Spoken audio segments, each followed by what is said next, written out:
الحمد لله رب العالمين وصلى الله وسلم على محمد وآله وصحبه وسلم. Assalamu alaikum wa rahmatullahi wa barakatuh. My dear respected brothers and sisters, inshallah ta'ala, tonight we're going to take another sit-in from the sit-ins of Ramadan by a Shaykh al-Allama, a Shaykh Salih bin Fawzan al-Fawzan, حفظه الله ta'ala. The Shaykh said the night prayer of the Prophet sallallahu alaihi wasallam in Ramadan and mentioned some of his characteristics. The Shaykh said, all praise is due to Allah, Lord of all that exist. May prayers and peace be upon our Prophet Muhammad sallallahu alaihi wasallam, his family and his companions altogether. To proceed, this is a mention of some of the characteristics of the Prophet sallallahu alaihi wasallam. For his characteristics, his attributes, and his virtues are very many. The scholars have written detailed works regarding them and have named them the books of the Prophet sallallahu alaihi wasallam's virtue. Allah has given this noble prophet praiseworthy characteristics that he has not given to any other person from the creation, because he is the best of the messengers and he is the Imam of the righteous and the leader of the children of Adam. So he has not been preceded in any characteristics of good, nor can anyone compete with or outdo him in them.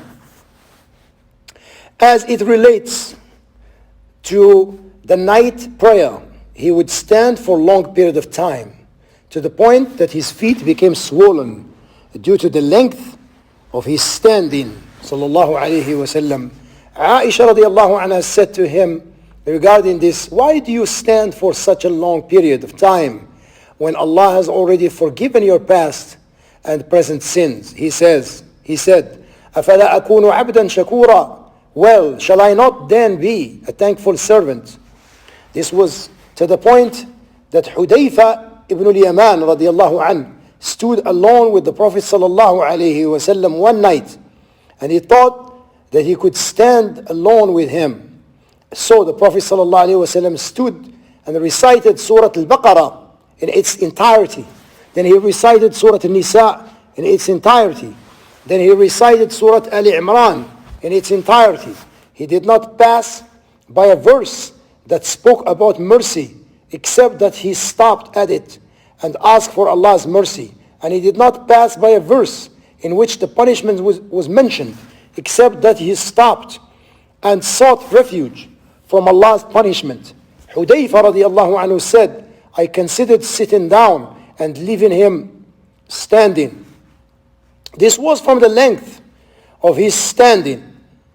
This is a glimpse of his night prayer, sallallahu alaihi wasallam.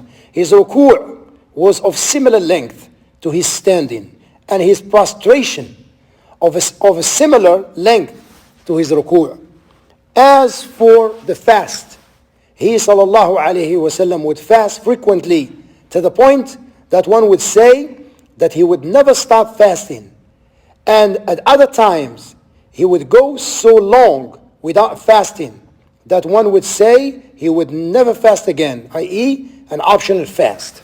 Therefore, he frequently fasted, and he also frequently went long periods without fasting, sallallahu alaihi wasallam.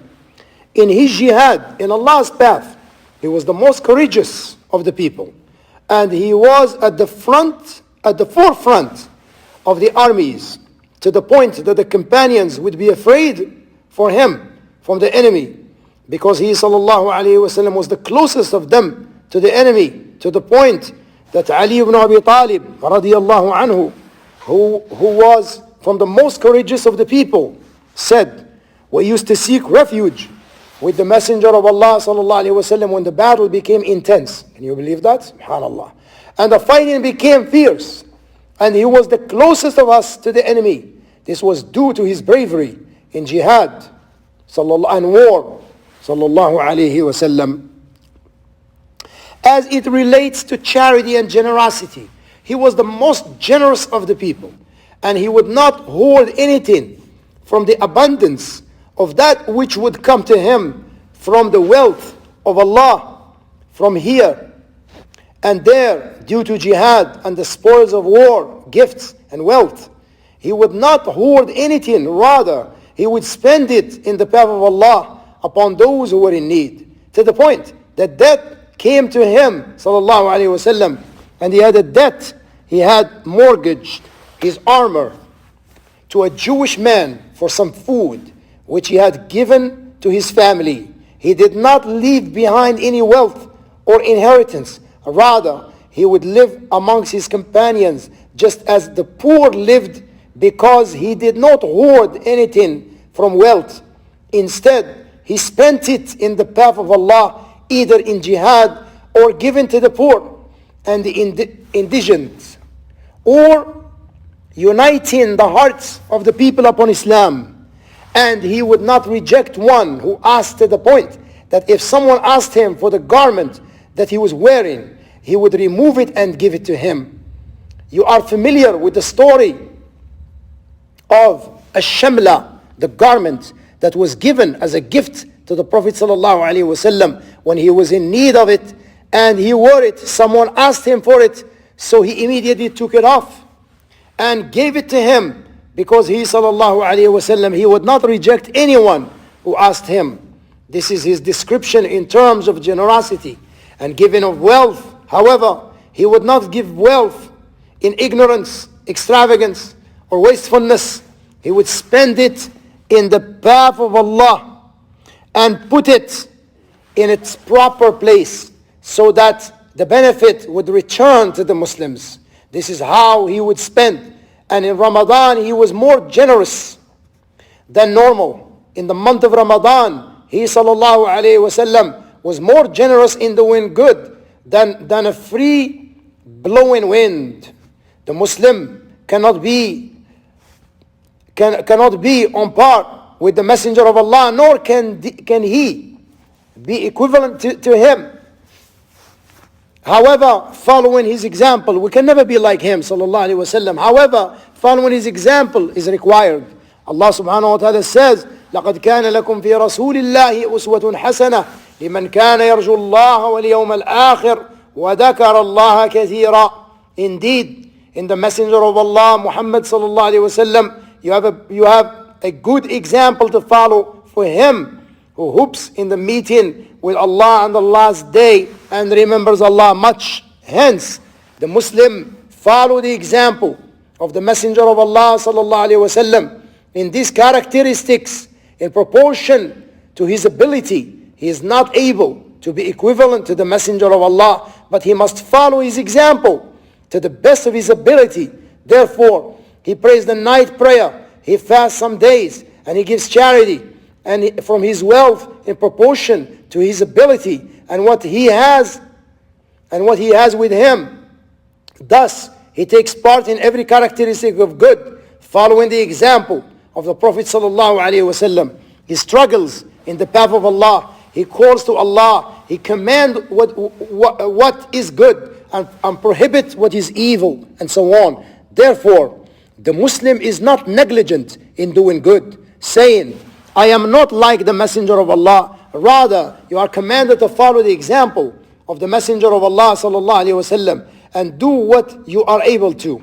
However, the Messenger of Allah sallallahu alaihi wasallam has no equal in terms of the characteristics of good and acts of righteousness. In terms of calling to Allah, commanding what is good and forbidding what is evil, he would exert effort and even expose himself to danger in calling the disbelievers, hypocrites, Jews and Christians. He would call to Allah in every avenue, and on every occasion he would depart from Mecca, such as the instance wherein he went to Ta'if, and he would go out on the days of Hajj, exposing himself to the tribes of Mina, in Mina, calling them to Allah, even though they had enmity and hatred for the Messenger of Allah sallallahu alaihi wasallam and the desire to kill him. However, Allah protected him from them. He would expose himself to danger in the path of calling to Allah, and he desired that the people should be guided to the truth.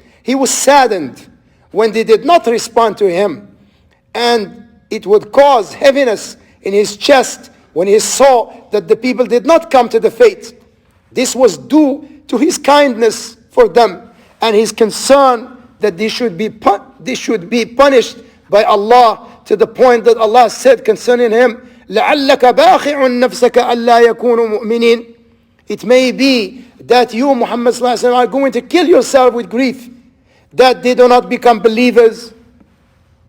Meaning, perhaps you would bring yourself to destruction, calling them to Allah due to the fact that they will not believe.